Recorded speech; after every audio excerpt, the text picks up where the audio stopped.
আমাদের কিন্তু নিজস্ব রোজগারের কোনো জায়গা নেই আমাদের স্টেটের। বিজেপি ত্রিপুরায় পারলো না, পশ্চিমবঙ্গে না, কেন না, প্রতিশ্রুতি দিচ্ছে? না, তাহলে বিজেপি কেন এই র্যাট রেসে মমতা বন্দ্যোপাধ্যায়ের সাথে যাচ্ছে? তাহলে কি মমতা বিজেপির অবস্থান পাল্টে দিলেন? দোষটা বাইরের কারণ নয়, দোষটা আমাদের।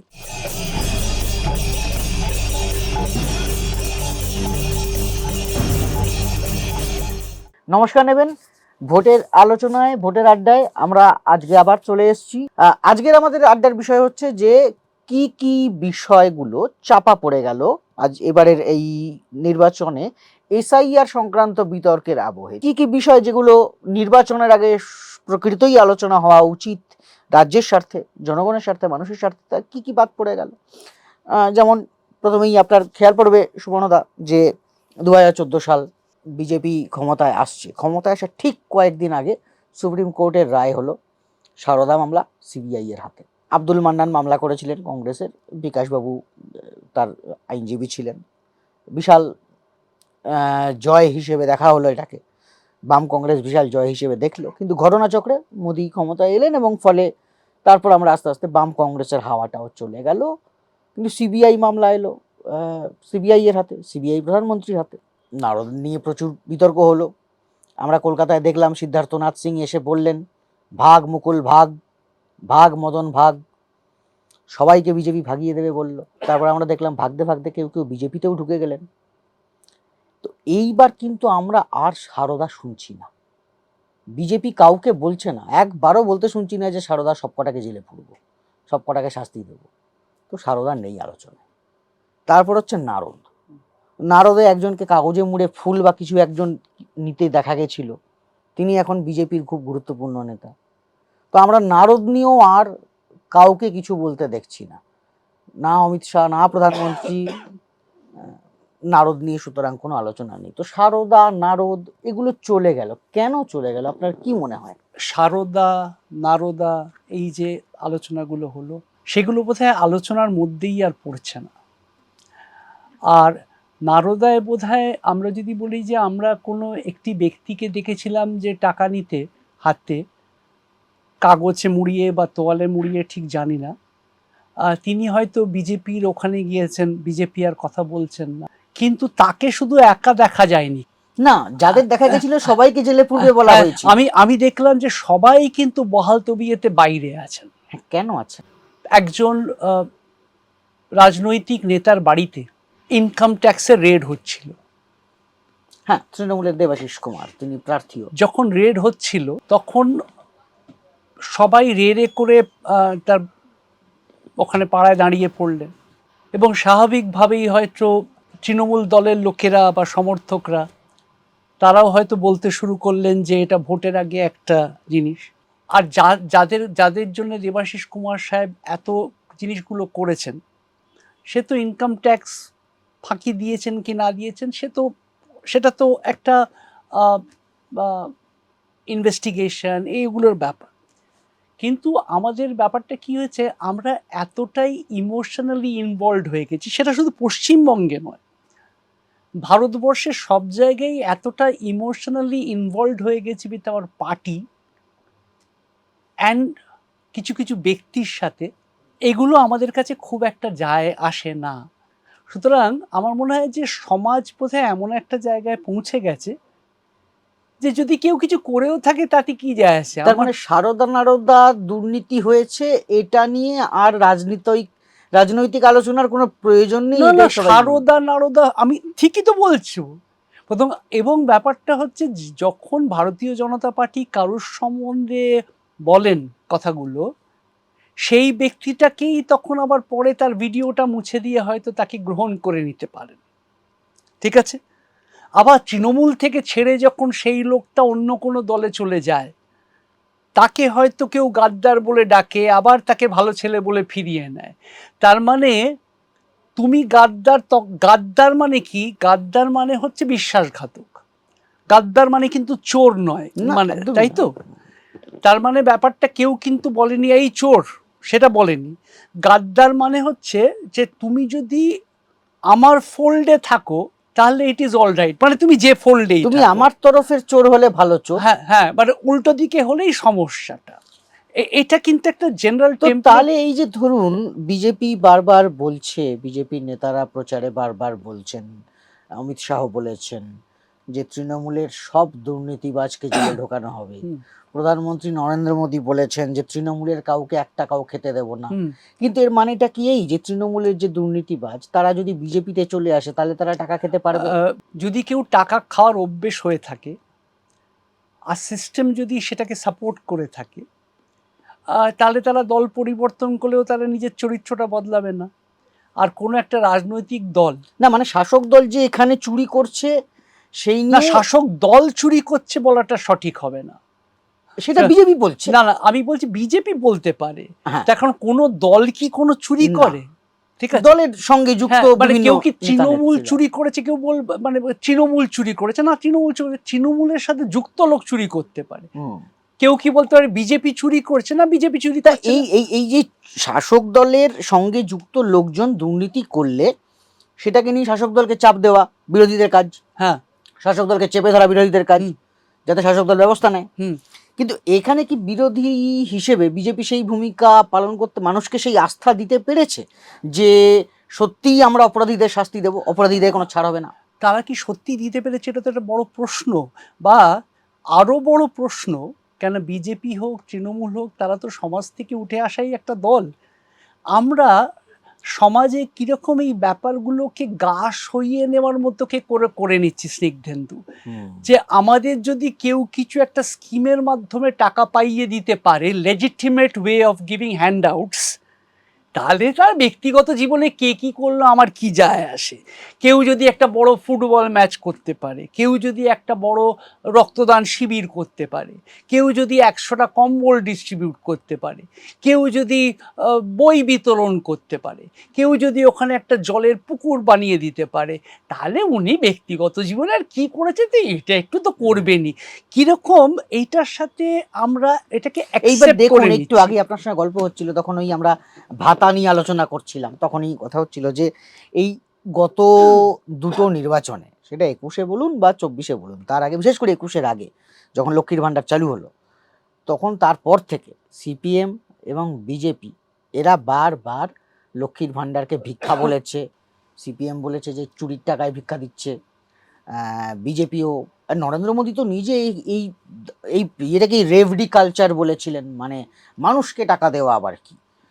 তো এখন আমরা দেখছি সিপিএম বিজেপি এরা সবাই বলছে তারা আরো বেশি টাকা দেবে, তৃণমূলের সরকার যা দিচ্ছে তার থেকে বেশি টাকা দেবে। না না, তাহলে কি ভাতা বিতর্কটা চলে গেল? আমার অবস্থানটা হচ্ছে রাজ্য সরকার বা রাষ্ট্র দুটো আলাদা জিনিস। রাজ্য সরকার তারা তাদের কোষাগার থেকে গরিব মানুষদের জন্য তারা সামাজিক প্রকল্প করতেই পারেন, কিন্তু সেটা শিল্পের বিকল্প হতে পারে না। যেটা তৃণমূল করে সেটা হচ্ছে শিল্পটাকে জলাঞ্জলি দিয়ে পুরোটাই একটা সামাজিক প্রকল্প নির্ভর সরকার তারা তৈরি করছেন, এবং যেখানে হয়তো একটি পার্টিকুলার সেকশন যাদের হয়তো কিছু টাকা পাওয়া উচিত সেই টাকাটা হয়তো হয়তো চ্যানেলাইজড হচ্ছে ওইটার দিকে, ওটা আমি সাপোর্ট করি না। এবং অর্থনীতিবিদ হিসেবে আমার প্রশ্নও থাকে সেই টাকাগুলো তৃণমূল কোথা থেকে আনবে বা দেবে। এবং সেই জন্য যখন পশ্চিমবঙ্গ বাজেটের দিনে যখন লক্ষ্মীর ভাণ্ডারটা বেড়ে 1000 থেকে 1200 টাকা, বা শিডিউল কাস্ট শিডিউল ট্রাইব মহিলাদের জন্য 1700 টাকা, আমি সেটা প্রশ্ন করেছি সেই টাকাটা আসবে কোথা থেকে। তাহলে যদি আমি, এবং তখনও এটাও প্রশ্ন করেছিলাম যে যদি 1200-1500 টাকা এরা মানে কোথা থেকে আনবেন, তাহলে উল্টো দিকে ভারতীয় জনতা পার্টি তারা বলছেন যে আমরা যদি সরকারে আসি আমরা এই টাকাটা দেবো, তাহলে তারা কোথা থেকে আনবেন? এক।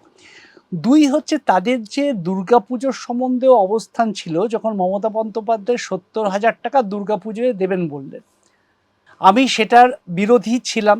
আমি কোনো রকম পাবলিক ফান্ড থেকে কোনো ধর্মের কোনো অনুষ্ঠানে টাকা দেওয়ার বিরোধ করি, সেটা মুসলমান কোনো যদি কোনো জায়গায় দেওয়াও বিরোধ করি, খ্রিশ্চান কোনো কিছু দেওয়াতেও বিরোধ করি, হিন্দুতেও দেওয়া বিরোধ করি। তার কারণ আমি চাই সেটা পাবলিক ইনফ্রাস্ট্রাকচার বা পাবলিক গুড তৈরি হওয়ার ক্ষেত্রে টাকা ব্যবহৃত। তাহলে মমতা এটা বন্দ্যোপাধ্যায় খুব ইন্টারেস্টিং পয়েন্ট বলেন আপনি। আচ্ছা, যদি সরকারের কোন অনুষ্ঠানে আমি আসছি, ব্রাহ্মণ ডেকে পুজো হয় এবং ব্রাহ্মণকে দক্ষিণা দেওয়া হয়, আমি আসছি, this is a very interesting thing, but I come to the না পয়েন্ট। ইসরো যদি রকেট না ছেড়ে, না না, ধরুন আমি সায়েন্টিস্টরা তো ইসরো না, না, রকেটটা না, বানানোর কাজ না, করেছেন, আমি আসছি, কিন্তু যে ব্রাহ্মণ এসে না দক্ষিণা না, দিয়ে গেলেন কেন নিলেন? আমি আসছি তো। তাহলে যখন ওরা 70,000 টাকা মমতা বন্দ্যোপাধ্যায় দিচ্ছিলেন, তখন বিজেপির অবস্থান ছিল মমতা বন্দ্যোপাধ্যায় ভাতা দিচ্ছেন, আমরা দেব না, করেই ওরা 1,00,000 টাকা করে অ্যানাউন্স করলেন দুর্গাপুজোয় দেবেন বলে। তার মানে বিজেপি যদি একটা দর্শনগত অবস্থান থাকতো যে আমরা দেব না, তাহলে ওরা মমতা বন্দ্যোপাধ্যায়ের সাথে সেই তাহলে কি রেসে ঢুকতেন মমতা না। বিজেপির অবস্থান পাল্টে দিলেন? মমতা সকলের অবস্থান পাল্টে দিচ্ছেন। আজকে সিপিএম যখন সেখানে দাঁড়িয়ে বলছিল, যে প্রথম কথা হচ্ছে ভাতাজীবী করে বললেন, আমার তখন ভালো লাগছিল যে সিপিএম হয়তো আমার কথাটাই বলছে, আমি খুব খুশি। তারপরে বলতে শুরু করলো সিপিএম, দেখি সিপিএম আমার থেকে দূরে চলে যাচ্ছে। কেন? সিপিএম পরে বলে শুরু করলো, হ্যাঁ ওটা কি ওনার টাকা, উনি কি ওনার বাবার টাকা দিচ্ছেন, এরকম কথাও আমরা শুনেছি। তখন আমার তাদের সাথে লড়াই হয়েছিল, কেউই কারুর পিতৃদেবের টাকা দেয় না, কিন্তু যে সরকার থেকে সে তো একটা প্রকল্প করে, তাহলে মমতা বন্দ্যোপাধ্যায়কে সেই কৃতিত্বটা আমি দেব না কেন? আমি চাই না উনি ওই কাজটা করুন, কিন্তু যখন উনি ওই কাজটা করেছেন তার কৃতিত্বটা তো অন্য কেউ নিয়ে নিতে পারবে না। আজকে কিন্তু অবস্থানটা কমপ্লিটলি বদল করে, বামফ্রন্ট যে জমির পাট্টা দিয়েছিল সেটাও তো সরকারই দিয়েছিল। না, পাট্টা দেওয়া আর আর আর ভাতা দেওয়া, there is a two different things altogether. ওটা কিন্তু ল্যান্ড রিফর্ম, পাট্টা অধিকার, না না ল্যান্ড ভাতাকেও আমি অধিকার মনে করি। ভাতাকে আমি কম্পেনসেশন বলছি। না, ল্যান্ড রিফর্ম তখন না, ধরুন যদি আমি বলি আমাদের তো বামফ্রন্টের সেই মুভমেন্টটাকে আমি ছোট করতে চাই না, সেই মুভমেন্ট না বামফ্রন্ট না, আমি আপনার সঙ্গে এই বিষয়ে সহমত যে এটার গুরুত্ব অনেক বেশি। না, বামফ্রন্টের সেই জিনিসটাকে আমি ছোট করতে পারবো না। তার কারণ হচ্ছে বামফ্রন্ট যেরকম ভাবে তারা সেই আদর্শগতভাবে সেখানে এসছিল, আমি অনেক কিছুতে তাদের সাথে হয়তো তাদের সাথে আমার ওপিনিয়ন মেলে না, কিন্তু তাদের একটা তো থট ছিল যে আমি এটার থেকে এটা করব। হয়তো সেই পার্টটা করার পরে সে হয়তো কোঅপারেটিভ মুভমেন্টে ওটাতে এসকেলেট করতে পারেনি। That's a different thing altogether. কিন্তু আজকে আমি বলছি, প্রাইম মিনিস্টার মোদি এটাকে রেবড়ি বলেছেন। সুপ্রিম এখন নিজেই রেবড়ি দিচ্ছেন, না নিজে রেবড়ি দিচ্ছেন, এবং ব্যাপারটা হচ্ছে সুপ্রিম কোর্টেরও এখানে অবজারভেশন যে ফ্রিবিটা ঠিক কি সেটা কেউ ডিফাইন করতে পারেনি। কিন্তু প্রত্যেকটা রাজ্যকেই কোর্ট বা ফাইন্যান্স কমিশন বা এরা প্রত্যেকেই বলেছেন যে আপনারা রোজগার অনুযায়ী কিন্তু কাজগুলো করার চেষ্টা করবেন। মমতা বন্দ্যোপাধ্যায়ের যেখানে সমস্যার জায়গাটায় দেখা যাচ্ছে, সেটা হচ্ছে আমাদের কিন্তু নিজস্ব রোজগারের কোনো জায়গা নেই আমাদের স্টেটের। অন্যান্য স্টেট, আজকে মহারাষ্ট্রের সাথে বাংলার তুলনা করতে পারি না। মহারাষ্ট্র নিজস্ব একটা রোজগার আছে, যথেষ্ট ভালো রোজগার আছে। ঝাড়খণ্ডে যখন একটা সিদ্ধান্ত সুপ্রিম কোর্ট নিলেন, তারা বললেন যে ওইখান থেকে যারা খনন করছেন, সাপোজ কোল ইন্ডিয়া ওইখান থেকে খনন করছেন, সেই রাজ্যকে একটা রয়্যালটি দিতে হবে। সুতরাং হয়তো আজকে 20,000 কোটি টাকা বা 25,000 কোটি টাকা রেট্রোস্পেক্টিভ এফেক্টে হয়তো ঝাড়খণ্ড রোজগার করছে, সেখান থেকে সে হয়তো মুখ্যমন্ত্রী মাইয়া বা অন্য কিছু একটা প্রকল্প চালাচ্ছে। সুতরাং আজকে কি হচ্ছে, আজকে যদি শুধুমাত্র যদি এই যে ভাতার ব্যাপারটা যদি হয়, মমতা বন্দ্যোপাধ্যায় তার জায়গাটায় কিন্তু দাঁড়িয়ে আছেন as far age Bengal is concerned, তিনি তার জায়গাটায় আছেন, বাকিরা ওটাকে ক্রিটিসাইজ করে তারা সেই জায়গাটায় জয়েন করছেন। দুই হচ্ছে ভোটটা হচ্ছে বড় একটা বালাই, কিন্তু আমরা তো একটা রাজনৈতিক দলকে এক্সপেক্ট করব যে একটা দর্শনের ব্যাপার, রাইট? সেই দর্শনটা কিন্তু সিপিএমকে দেখলাম শিফট করতে। বিজেপি যখন ওদেরকে কথা বলছে, তাহলে বিজেপি কেন এই র্যাট রেসে মমতা বন্দ্যোপাধ্যায়ের সাথে যাচ্ছে? They shouldn't have entered this rat race. চাকরির ক্ষেত্রে শিখদেন্তু, এখন আমি তোমাকে দু একটা কথা জিজ্ঞেস করি। চাকরির ক্ষেত্রে ভারতীয় জনতা পার্টি বলছেন যে তারা এখানে আসলেই তারা সব সরকারি পদগুলোকে নাকি তারা ভরে দেবেন। তোমার কি মনে হয় এটা সম্ভব? আচ্ছা দেখুন, এটা তো আমরা অন্যান্য রাজ্যের উদাহরণ দেখতেই পাচ্ছি। হ্যাঁ, আসামে কি অবস্থা, হ্যাঁ, গুজরাটে কি অবস্থা, সম্ভব? উত্তরপ্রদেশ মধ্যপ্রদেশ কি অবস্থা? সম্ভব না, সম্ভব নয়। তাহলে কেন বলা কেন? হ্যাঁ, এইটাই। এবার ধরুন এই যে এখানেও বিজেপি 7th পে কমিশন চালু করবে, এই যে ধরুন বিজেপি এখানে বলছে 7th কমিশন কেন চালু করবে, বলা? এটা তো বলা কথার কথা হয়ে না, যাচ্ছে, তার কারণ মানে- এটা কার্যত আমি বলতেই পারি মিথ্যে প্রতিশ্রুতি। বিজেপির দায়িত্ব প্রমাণ করা যায় মিথ্যে প্রতিশ্রুতি নয়, কারণ ত্রিপুরাতে কিন্তু ওরা নির্বাচনে জেতার আগে বারবার বলেছিল 7th পে কমিশন হ্যাঁ, দেবো, হ্যাঁ। এবং ক্ষমতায় এসেই মুখ্যমন্ত্রী বিপ্লব দেব 2018 সালে ফর্মালি ঘোষণা করে দিলেন যে 7th পে কমিশন হয়ে গেছে। হ্যাঁ, কিন্তু ঘটনাচক্রে আজ অবধি হয়নি, এবং কিছুদিন পরেই ওই সরকারি কর্মচারীরা যখন আলটিমেটলি বেনিফিটগুলো পেলেন না, প্রশ্ন করা শুরু করলেন, তখন কর্মচারীদের এক সভায় বিপ্লব দেব বললেন যে আরে কেন্দ্রীয় হারে ডিএ দেওয়া সম্ভব নাকি, আমার অত ক্ষমতাই নেই। প্রথম কথা হচ্ছে যে এই তো যে তাহলে বিজেপি ত্রিপুরায় পারলো না, পশ্চিমবঙ্গে না, কেন না, প্রতিশ্রুতি দিচ্ছে? একই না, প্রতিশ্রুতি, না, আপনার কি মনে হয় দাদা? না, না, প্রতিশ্রুতি আমার বিজেপির ওপরে যত, তার মানে আমি সেটাই বারবার বলার চেষ্টা করছি। তার মানে আমরা আজকে আমরা পশ্চিমবঙ্গের বাঙালি, আমরা সবাই বাঙালি। আমরা তাহলে নিজেদেরকে কি জায়গায় নিয়ে গেছি যে লোকে আমাদেরকে এরকম ভাবে ইউজ করতে পারে? দোষটা বাইরের কারণ নয়, দোষটা আমাদের। নিশ্চয়ই। তার কারণ আমরা এইগুলো শুনতে পছন্দ করছি। তৃণমূল কংগ্রেস হোক, বিজেপি হোক, communist party of India, Marxist হোক, কোনো রাজনৈতিক দল ইকোনমিক্যালি কোনো মিরাকেল, আমি জানি না, আমি মিরাকেলের কথা যেটা নর্মালি আমরা আলোচনা করছি, কোথা থেকে এই টাকাটা দেবে, কোন রাজ্য এই টাকাটা দিয়ে দেবে, সম্ভব নয়। আরেকটা কথা হচ্ছে যে এখানে যদি আমি শুধুমাত্র গভর্নমেন্ট স্টাফ আর গভর্নমেন্ট এডেড অর্গানাইজেশনস বাদ দিই, যদি গভর্নমেন্ট স্টাফ হতো আমি তাও বুঝতে পারছি যে তাদেরকে টাকা দেওয়ার চেষ্টা করা হবে। এখানে তো গভর্নমেন্ট স্টাফকে দিলে গভর্নমেন্ট এডেড লোকেরাও তো তাদের ক্লেমটা স্টেক করে। নিশ্চয়ই। ঠিক আছে, এটা তো সব জায়গায় নয়। এখানে গভর্নমেন্ট টিচার খুব সংখ্যায় কিন্তু কম, মানে গভর্নমেন্ট কলেজে কিছু 4-5টা গভর্নমেন্ট কলেজ আছে হয়তো, বা 2-3টে গভর্নমেন্ট ইউনিভার্সিটি আছে হয়তো, কিন্তু এখানে যারা বেশিরভাগই ইউনিভার্সিটি বা কলেজগুলোয় কাজ করেন, না আমাদের তো স্টেট ইউনিভার্সিটি অনেকগুলো। না, অনেকগুলো নয়। প্রথম কথা হচ্ছে যে আমাদের যে ইউনিভার্সিটি বা টোটাল যে আমাদের একাডেমিক স্টাফ আছে, তারা কি government employee? They are not. না, এখন তো অনেক কন্ট্রাকচুয়াল। না, কন্ট্রাকচুয়াল তো টেনিওরের ব্যাপার। হ্যাঁ, ব্যাপারটা হচ্ছে সব জায়গায় পরিচালন সমিতি বা তা কিছু। আজকে যে গভর্নমেন্ট আন্ডারটেকিং এ কাজ করে, সে তো গভর্নমেন্ট এমপ্লয়ি নয়। যে পঞ্চায়েতে কাজ করে, সে তো গভর্নমেন্ট এমপ্লয়ি নয়। বোঝাতে পারছি? কিন্তু আমার এখানে একটা সংস্কৃতি এত বছর ধরে আমরা সকলকে বলি আমরা গভর্নমেন্ট এমপ্লয়ি। বোঝাতে পারছি আমি কি বলছি? So we are not technically government employee. কারোর উপরেই সিসিএ রুলস 1971 অ্যাপ্লিকেবল নয়। তো আজকে কোনো সরকার, তৃণমূল আরো যদি আসে, তৃণমূল কিন্তু কখনো 7th পে কমিশন বলেনি না। ঠিক আছে, কেন বলেনি? তার কারণ হচ্ছে তারা তো সরকারে আছে, তারা তার বিরুদ্ধে লড়াই করছে। ঠিক আছে। আর বিজেপি কি বলছে? বিজেপি আসার জন্য হয়তো ইন্ট্রোডাক্টরি এই কথাটা বলছে করে দেবে, টাকার জোগাড়টা কোথা থেকে করে উঠতে পারবে না। বাংলাকে যদি উন্নতি করাতে হয়, দয়া করে বুঝুন যে কোনটা কোন দলের পক্ষে সম্ভব, কোন প্রতিশ্রুতিটা মানা সম্ভব আর কোনগুলো সম্ভব নয়, কোনটা জাস্ট ভাওতাবাজি। সব থেকে ভয় কি লাগছে জানো তো স্নিগ্ধেন্দু? ভয়টা হচ্ছে যে কোনো না কোনো সরকার একটা আসবে, সে হয়তো আবার সেই একই জিনিস চলবে। আমাদের কিন্তু এখানে আমাদের যে ছেলে মেয়ে যেগুলো আছে, ঠিক আছে, তাদেরকে এখানে ধরে রাখার একটা প্রচেষ্টা আমাদের করতে হবে। যে মৌলিক জায়গাগুলো, শিক্ষা, স্বাস্থ্য এবং বুনিয়াদী শিক্ষার ক্ষেত্রেও যে কি পশ্চিমবঙ্গে অবনমন হয়েছে, ব্লকে স্কুল বন্ধ হয়ে যাচ্ছে।